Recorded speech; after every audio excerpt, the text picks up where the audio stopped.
Awesome. You're going to see this thing in the way, but just ignore it. No worries. Hey, America. Look who we have today. We have the amazing Jay Risk. Hi, Jay. Hi there, Linda. How are you? Wonderful. What do you have to say? You're in Florida during a pandemic, Jay. Oh, man. First, I would like to say thank you very much for inviting me on. Yes. It's a huge pleasure. Thank you. Same here. I would like to start off with, I'm wearing a mask. I do apologize, but this is for heart awareness. I do own a foundation, so this is something that I ask people to set aside. This is for awareness. So. Got it. Oh, you have a heart foundation. Yes, I do. Can you talk about that? Are you allowed to? Oh, yes, I'm very allowed to. Okay.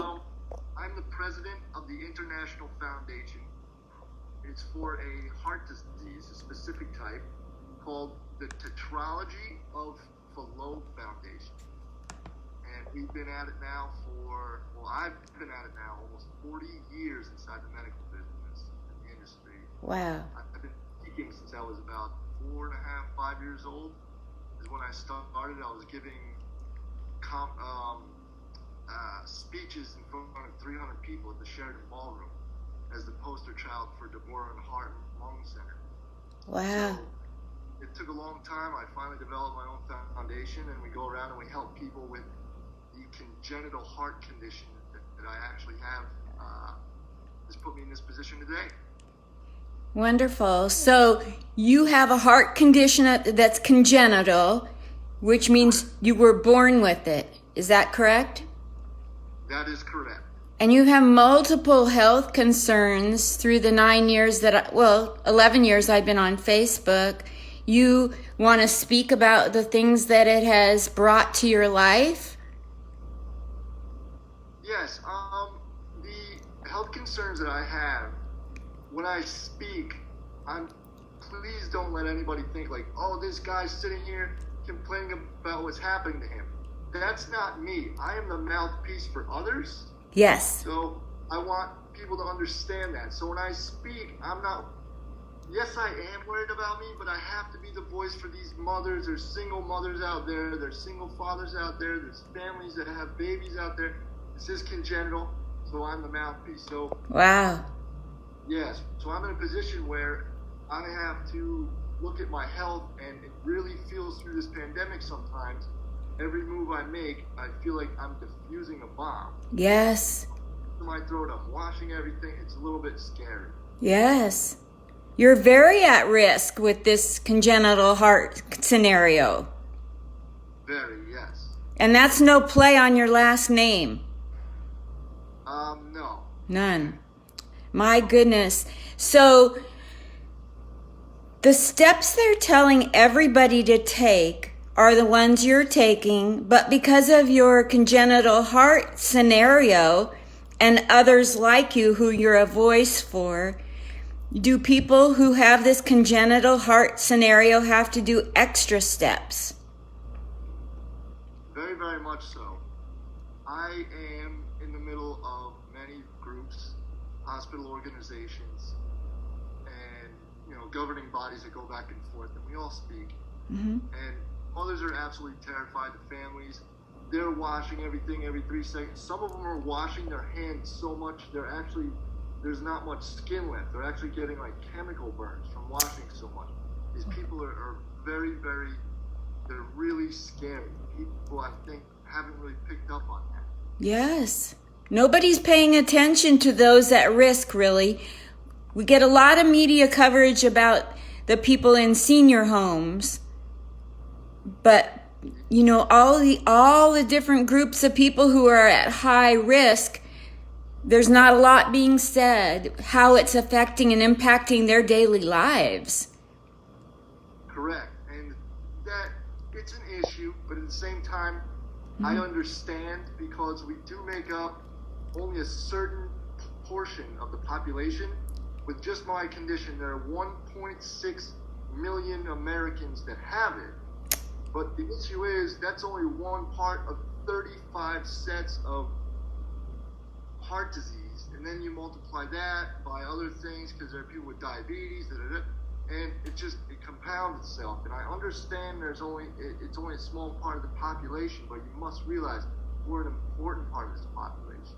Yes. We do keep the economy running. We do keep it going. Healthcare industry, it's huge, it's booming. Big pharma, who gets in the middle of that? That's us. That's our money at work. Yes. You know? I know how the statistics are so hard for people to grasp onto. What percentage of Americans or in the world have your congenital heart disease? It's a very, very small percentage. I would love to give you the exact numbers, but the thing is, our condition, it's not that it's so rare anymore, but it's still pretty rare totally. So the numbers aren't exact. Got it. Not an exact number. Just like, I'm sorry to be a little bit down, the mortality rates, how many people exactly, it's still different than they thought, and their numbers are we're still catching up. Yes. This disease is 100 years old, and it took until 2012 to finally open up an adult congenital unit, and until 2012, I would be sitting down in a doctor's office playing with little toy trains as like almost a 40-year-old in order just to see a doctor, and those doctors never operated on an adult human being. Wow. And we were looking at a rate of only 50%. It was a crapshoot. It's still a crapshoot sometimes. So these doctors, which are pediatric cardiologists and they're cardiothoracic surgeons, those surgeons are only able to operate on the anatomical pieces of a child. Well, they're trying to operate on an adult, and that's the reason why the mortality rates are so high. So they had to restructure, they had to come up with a certification system, and they had to get the governing bodies together, get it all set up, and then they had to retest everyone. They had to get everybody inside the specialty. Now we're here. Wow, so much progress since 2012. Yes, lots of it. So has your health gotten better? And a lot of people with this condition, has their health gotten better? It really depends on the repair. We're actually very lucky. We're in a very good time to where medicine, they can keep us going. They call it fixed. Our repair is fixed, and that's actually what gets us in trouble with Social Security, because they don't want to pay out any benefits to us when we are disabled, because the doctors, when they put the new valves in, they do what they do. It depends. There are a lot of different factors with each heart condition. The trial, because it comes with a lot of different things, but these doctors and their factors. Oh man, I forgot what I was saying. I apologize. That's okay. There's so much medical stuff. Yeah, as far as health is concerned, I'm okay. These people are doing a lot better, but we still have a bit to go. Yes. We still have a bit to go. Now, what do you call your exact diagnosis again? I hate to lump it in with just other people with congenital heart disease. No worries, it's okay. It's called tetralogy of Fallot. And tetralogy, Latin pretty much, meaning four. So it's a four-part heart condition. And then Fallot is named after one of the doctors who invented it, saw it, recognized it, and worked on it. So it's tetralogy of Fallot. It's spelled really weird, so don't even try. And, it's a little weird, but hey, you got it. So you go around the country speaking to large groups of people about this tetralogy of Fallot, tetralogy, and tetralogy, yes. Say it again. Tetralogy. Tetralogy? Correct. Tetralogy of Fallot. Okay. And you're speaking in front of large groups about something that's super serious. Yes. And you're speaking to doctors or patients or families. Who's your audience?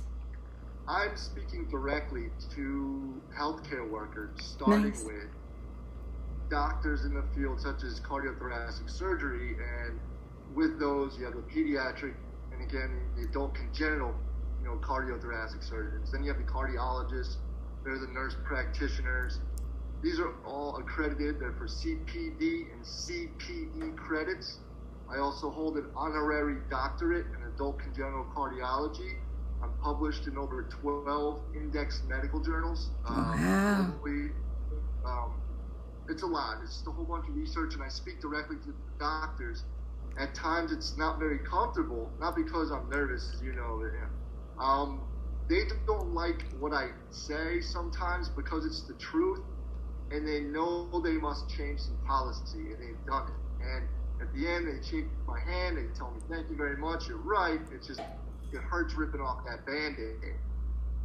Very nice. That's a great, big, huge human thing you're doing. Thank you so much. It's not often that you run into people who are productive members of society to this level.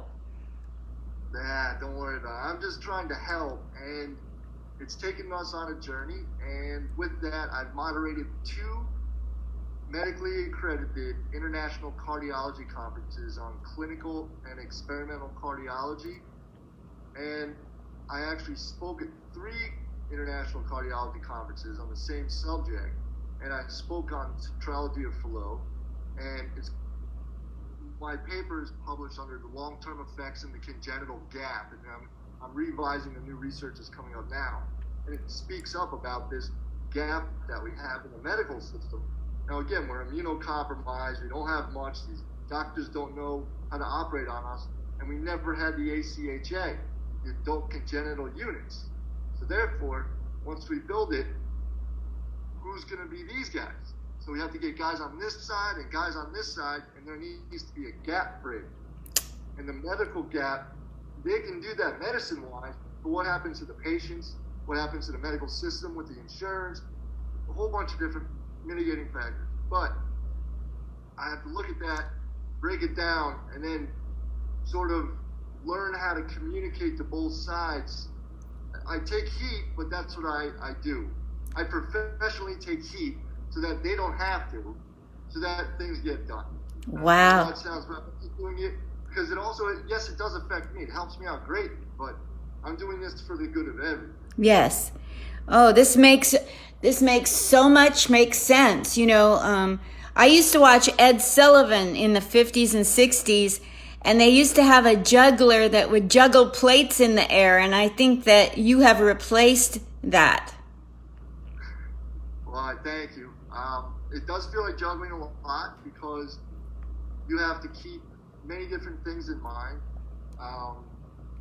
Number one, the biggest impact is it's played a toll on my mental health a bit because I'm sitting here, with this condition, and I have my own problems. And I have to step outside of that and watching what's going on now to these people, these families. It's hard to watch. So sometimes I have to take a step back. Mm-hmm. But right now, I don't think I have that luxury a little bit. So I must be quite vocal.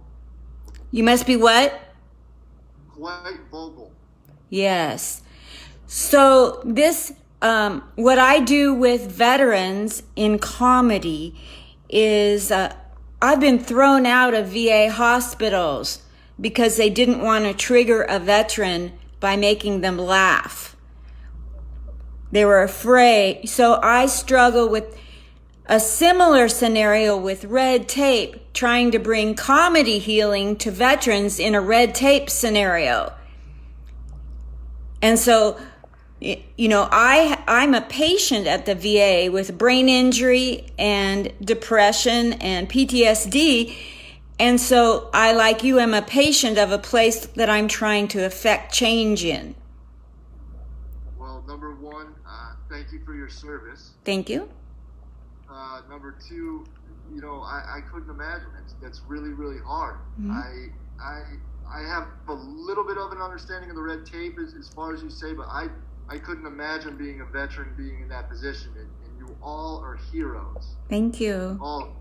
So I listen intently to everything you're saying about affecting change and speaking, and I tried for an entire year to get comedy into the Portland VA.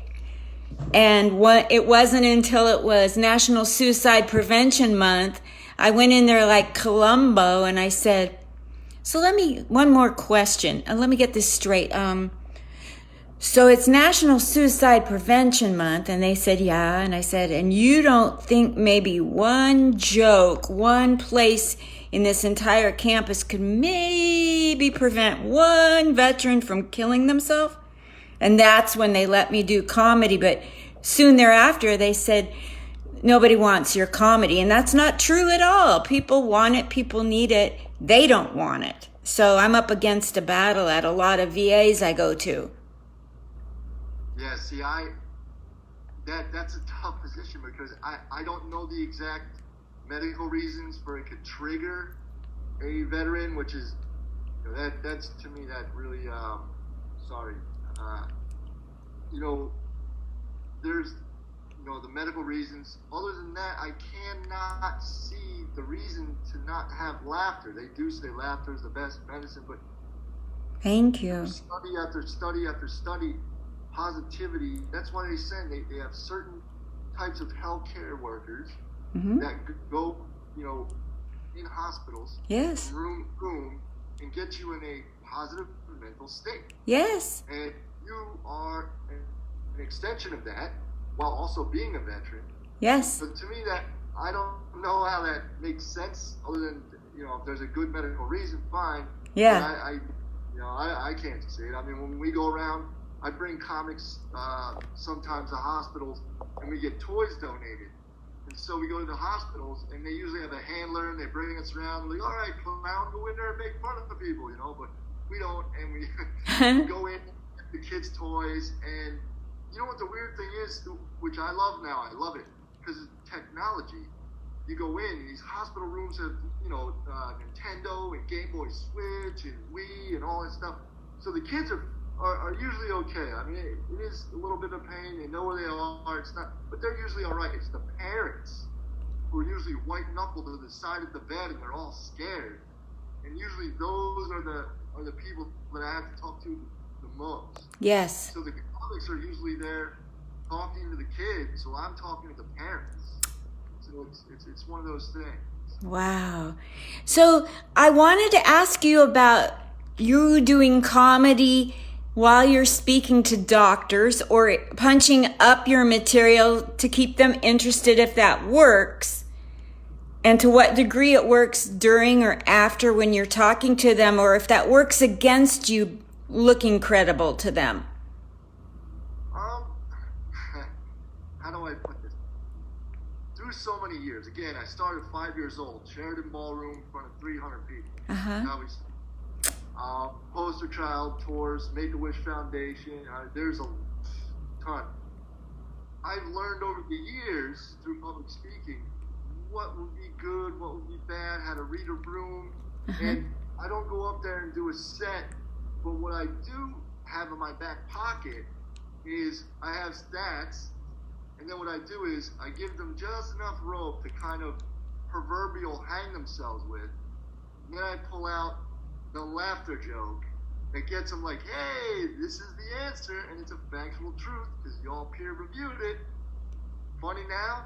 Wow. And at that time, it's like, whoa, sometimes you do get a good laugh, and sometimes it's silence, but afterwards, you see them kind of covering their mouth, and they just shake their head. They know I'm right. Wow. And they can't say anything. Yeah. So they just kind of take it, but at the end, I mean, I've had them kind of like sneak away from the buffet table, if you will, and hey Jay, that was really good. Don't tell anybody, but I'd love for you to speak at my hospital, So. Wow, you're doing some kind of God's work out there, Jay. I appreciate that, but I'm just trying to help. That's all I'm trying to do. I'd love to keep tabs on where you're speaking and how it's going now that I know specifically what you do. It's hard to get a grasp on all of what anybody does on Facebook. You just see what they put out there. Yes, and I do look very angry a lot. Well, sure, because you have when I start talking about the VA hospitals, trust me, I'm angry. Yes, you have to be. And people, people have messaged me. Jay, with you that upset, I don't know if people are going to donate to your foundation. They're not anyway. They're not. People are not. I understand where this money is. Yes, you can get donations, but I am a very small foundation in comparison to these other people. Even though I'm the national foundation guy, I am small fish. Prospectively, Susan G. Komen, things like that, huge. There's no way. So I understand millions of dollars aren't going to be flooding in at me. Good, that's fine. I understand it, but I'm going to be the vocal piece out. So really, I'm kind of falling on a sword here, but whatever. It's. I don't know how long I have left, so I'm here. Hey.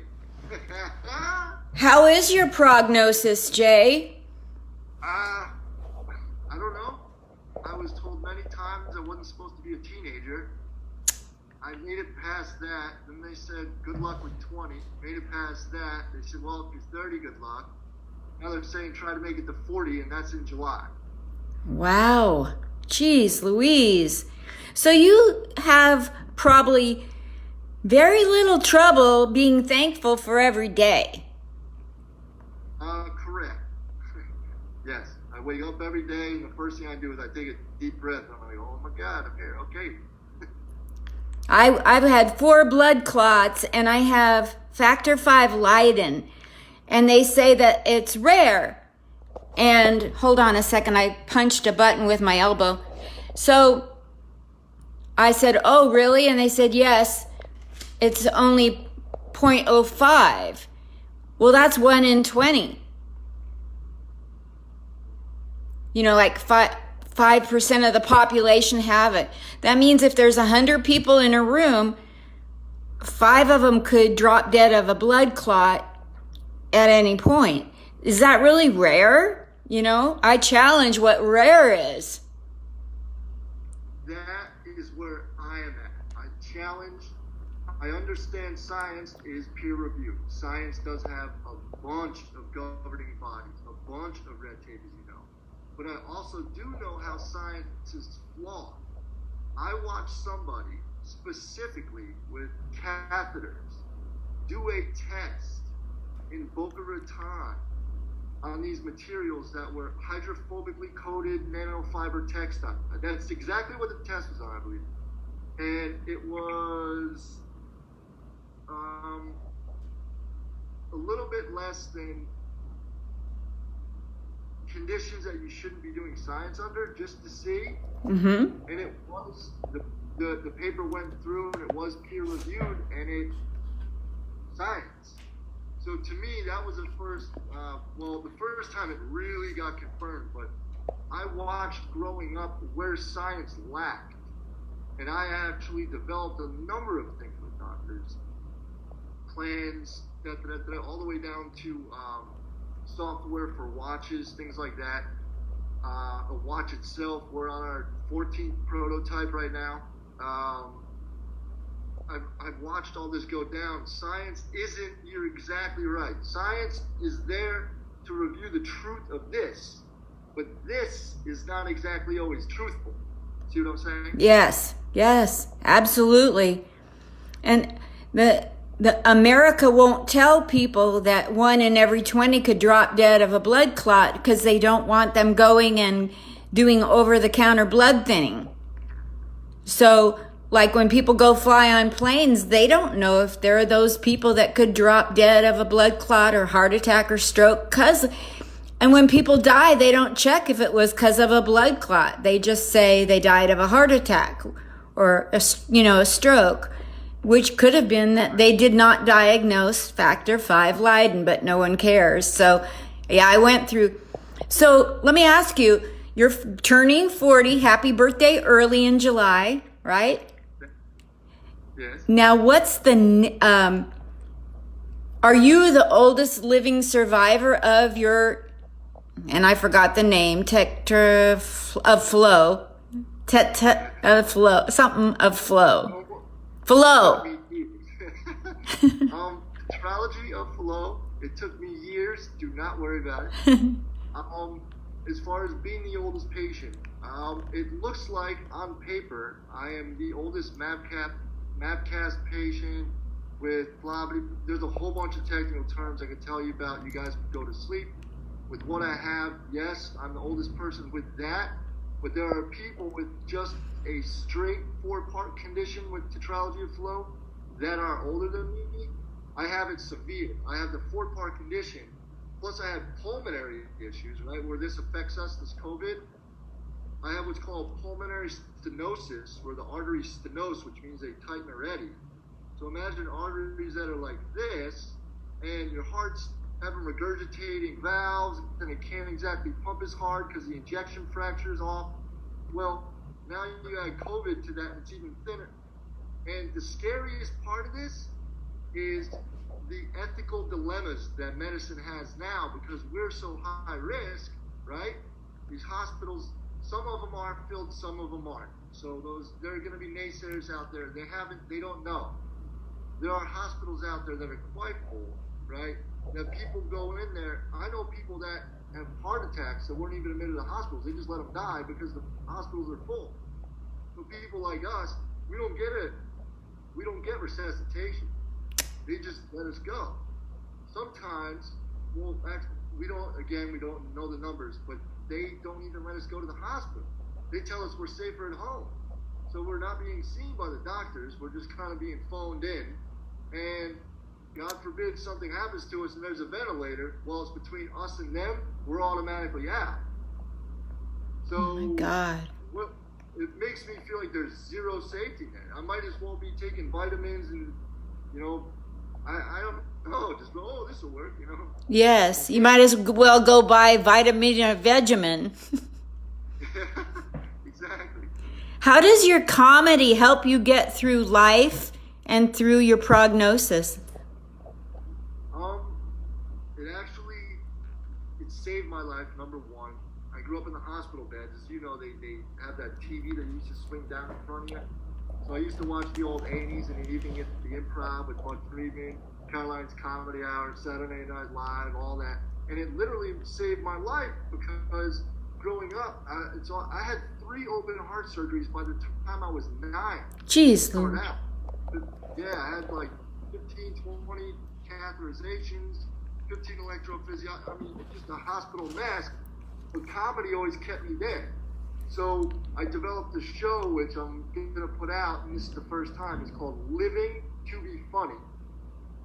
And I'm going to start touring that. But it's given me perspective because there are jokes out there, they say too soon, because comedy plus tragedy, right? Comedy plus tragedy. You know the formula. My brain is a mess. Yes, comedy plus time is tragedy plus time is comedy. So we're there, and it's got me through to, I've met some, in the business, you definitely meet your heroes. You know what I'm saying? Yes. And I have full out cried. I'm like, oh my God, you saved my life, those jokes. And, they would be hugging me or, shaking my hand, but they understood where I was. Without comedy, I don't think I would be here. I do not. And I have taken that everywhere I could. I've taken that tragedy and the too soon part about it and still spoke. And that's got me through because that's the hard part, at least on a mental island. So if I speak through that, as hard as it may sound sometimes, it's cathartic. Yes, absolutely. When I'm done doing comedy for veterans, I tell them if they're ready, if it's not too soon to come to the back of the room and any pain they've been through, we'll turn it into funny material. And not everybody's ready for that. They have to be ready. Everybody's got their own pace to heal, to be ready with Shakespeare healing them. So you also are a stand-up comic in the truest sense. Correct. So how do I ask this without acting like I'm pandering you or in any way, shape, or form? I know the club owners in New York. New York's a tough city. So they're tough on anybody of a certain age, which you're not. I am. So you get turned away because your ship has sailed. You know, you have to be twice as funny. I've seen, who is it? Hugh Chatfield with his huge visible brain injury scenario trying to get past at places in New York City. And I can't imagine what it's been like for you as a younger comic with a heart condition, and you're very vocal about your heart condition. Have you felt doors slam in your face because you have a heart condition? Yes and no. Okay. Number one, I'm going to throw out a qualifier here. Uh-huh. I am no Bill Burr. I'm a good comic. Mm-hmm. I get through. I have fun. People laugh. I am not, Comedy Central ready right now. So, I expect me not to fully get past all the time. But I do encounter things just like that. So that's exactly why I self-produce my shows. And I do theaters that way. Lovely. Theater, good. I open up a theater, 300 seats. I'm sorry, our last theater down here, the seating was 280 seats, and I sold that out on a Tuesday. Wow. And yeah, we have a lot of fun, but I have to produce all my own shows because, I don't expect them to understand. I don't want them to cater to me. I get it. No problem. You got your things. You love beautiful people. Good. Go ahead. No problem. You're afraid I'm going to pass out on the stage? Okay. So I produce. That's wonderful. Such encouragement to other comics that are listening, and that should be the case for anybody with or without a condition. If you're not getting picked up for shows, go start your shows. Yes, and I know it's hard, and I know it may seem like a huge daunting task, but really starting a show, all you need is a little 4-channel mixer, 1 speaker, a microphone, and a stand. And once you learn how to plug in that one microphone into channel 1, and that little box straight into the speaker on the out, now you have comedy. So it's, in a technical term, it's very easy, but in an advertising sense, in the comedy sense, as you very much know, it's hard because you have to A, advertise, B, you have to get some sort of recognition, you have to come up with a brand. That's why I have Risk Pro Media, so people recognize that, and I have shirts, so I wear them around. So at least around here, people sort of have a brand identification of our comedy. Wonderful. When I tour, not so much so, but that's what we're about. We're getting that brand recognition. Wonderful. So, what has the pandemic done inside? You were a wonderful person before the pandemic, and wonderful people get more wonderful during traumatic times. Sociopaths don't, narcissists don't. So how has the pandemic made you even a better human being, better comic, better human? I don't want to speak on becoming a better human. I still think I have a lot to go with a lot of things. I feel I'm always imperfect. So there's that.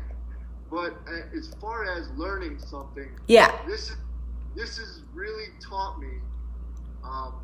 I'm going to speak in a very morbid sense here because I have to. Yes. This feels like a trial before death to me. Mm-hmm. I was like, well, wait a minute. I had those freedoms. I had that time. Maybe I didn't use it all to my advantage. So now it's a whole lot of self-reflection, and it's really about time management, self-management, and it's taught me a lot about what to do in the future and what I'm really looking to do, what I want. Great. So with your comedy, just your on-stage comedy, have you come up with brand new jokes because of observations on TV when you go to the store? Or you have? And to what degree, how long do you think that you'll feel comfortable telling COVID-19 jokes until they get hacked. Some comics I've interviewed say, I will not tell one joke. I don't think it's funny. And then others are like, the entire world is affected by this. Are you kidding me? Of course I'm going to tell these jokes. Yeah, I understand both schools. Yeah. I don't know if I'm going to come out the gate running with COVID jokes, but I certainly have to address it. Mm-hmm. So right now I'm in the middle of that exact process of how do I not be hacked? How do I not go up there and be the 5th or the 7th or the 9th comic on some weird mic? Because, you know, the best of us even go to open mics. You hear of all the time. The larger comic comes in. Seinfeld goes to open mics, okay? He does. Yes. So, you know that process. So I have to sit here and I have to think really, really hard about that process because I don't want to be that 15th comic up there on that part. I don't want to be the person that's going to get paid to do that show and be the third guy on the lineup, and all of a sudden, you know, the first 2 people already had those jokes. Now I'm coming up with one. So I have to figure out how to delicately address this without turning them away. So it's going to be a bit. Yes. I've been thinking about what kind of COVID jokes I would do if I would even do them. And I'm on the fence. You know, a large part of me doesn't even think it's funny. You're from the East Coast, New York, New Jersey. A couple weeks ago, I lost 5 friends in one day to the COVID. And so, you know, and yet I understand that everybody's been affected by it. And it almost seems to me cheap to make a joke out of it, you know, and it's really a struggle. So, exactly. But that's the thing. I don't want to cheapen that because you have these feelings, and there's the hack principle. These are human beings, and you don't want to cheapen them out. And it's not even about the money they paid.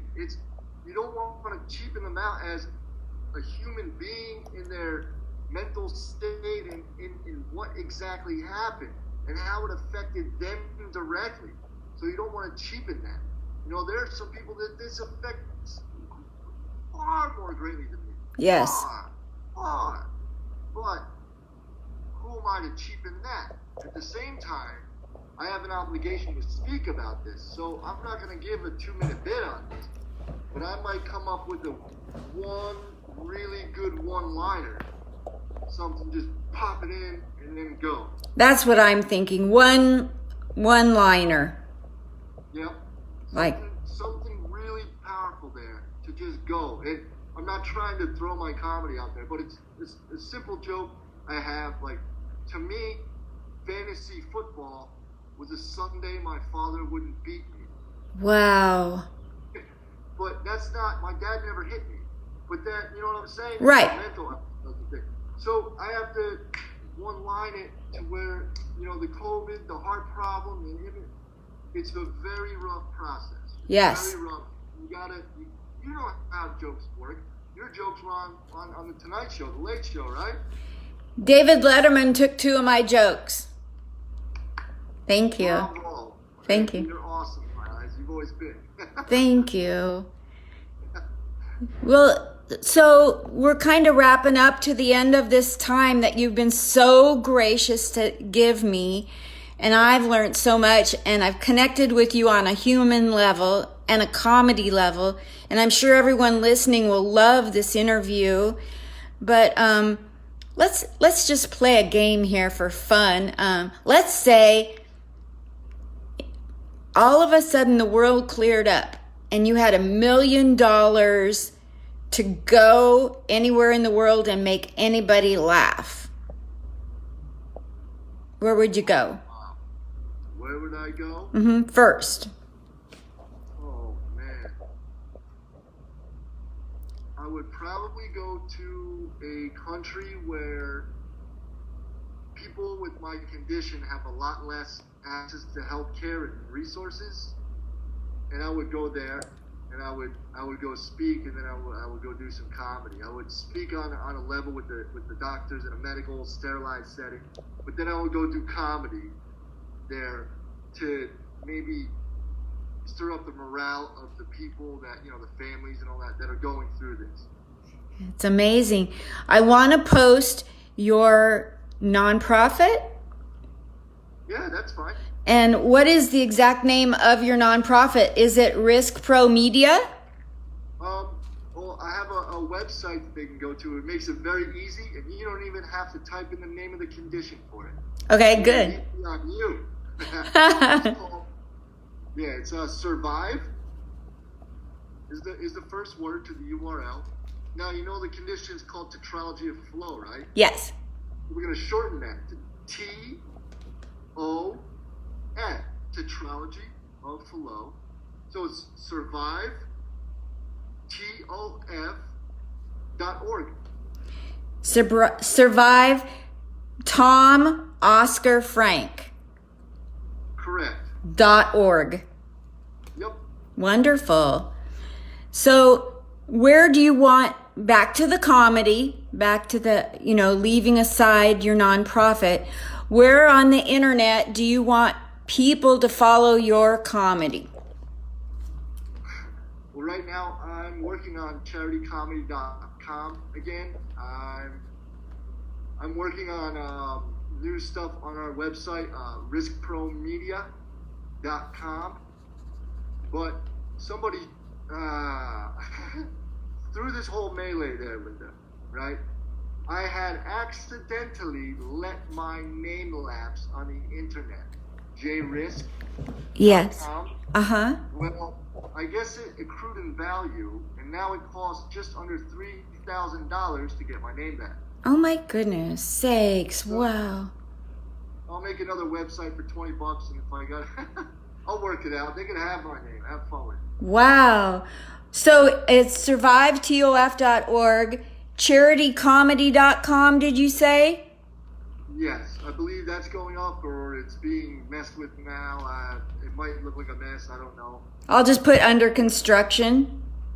Yeah, again, I also know websites, but I do it cheap because, again, I have nonprofits. So, yes, I do. Wix is a great site out there. Comics, Wix, $20 for a domain name on GoDaddy. You go into Wix, you get the free site. Who cares if it has a little banner up top? You have $20, you have a website. You can do it, and the more time you spend, you're investing in yourself. And a few years down the road, all of a sudden you become a web designer to a point. You know what I'm saying? At least you're self-sufficient. So these are websites that are going up, and I have to, work on those now. So. Alrighty. And the last one was riskpromedia.com. Correct. Are you on Facebook and Instagram? Facebook, yes. Just Facebook, I believe it's at JRisk. Mm-hmm. And same with Twitter is at Comic JRisk, or JRisk Comedy, I believe. Okay. Well, I'm not on Twitter much. I'm just strictly a Facebook guy right now. Okay. I've been a Facebook guy because I saw Twitter. Twitter to me has always been a little bit of a Me too. I'm on Twitter, but so is somebody else daily. So I just kind of don't want enough with politics. Yes. So the last thing I want to ask you is, there's two schools of thought out there. Some comics have been affected in their pocketbook and do give out their Venmo Cash App, and then others say, no way, I'll get by. So do you want to give out your Cash App or Venmo if anybody wants to donate? I am not personally at all accepting donations at this time. Our foundation is not accepting any donations at this time except for medical PPE gear. Through that, you can contact us through our website and our email. It's on our website. So other than that, I am not taking any money. And actually, last night, I was actually promoting other people. Yep. This lady that I know, her name is Marcy Rich. Yes. Her and her family, yes, they need some help. So I was trying to get the word out about her and her family. They have their situation. So I'm diving into that more. Wonderful. Thank you for doing that. You're such a great guy. Thank you. I appreciate it. Well, I'm going to let you go, and I'm going to post your links on the top of this Facebook post. Shoot me a message privately of any typos or corrections, And would you please share the post of this video onto your page? Without a doubt, not a problem. And I'll throw it on our websites later too. It's no big deal. I'd love to. Thank you so very much, Jay. I love you to pieces. I'm so glad I got a chance to know who Jay Risk is behind Facebook. And I would say behind the mask, but you're wearing a mask. Yay, there he is. Thank you, Jay. Well, thank you very much, Linda. I love you too. You guys are all awesome. And I really do appreciate you guys putting me on this program. Thank you very much, Linda. Thank you. Bye. Love you lots.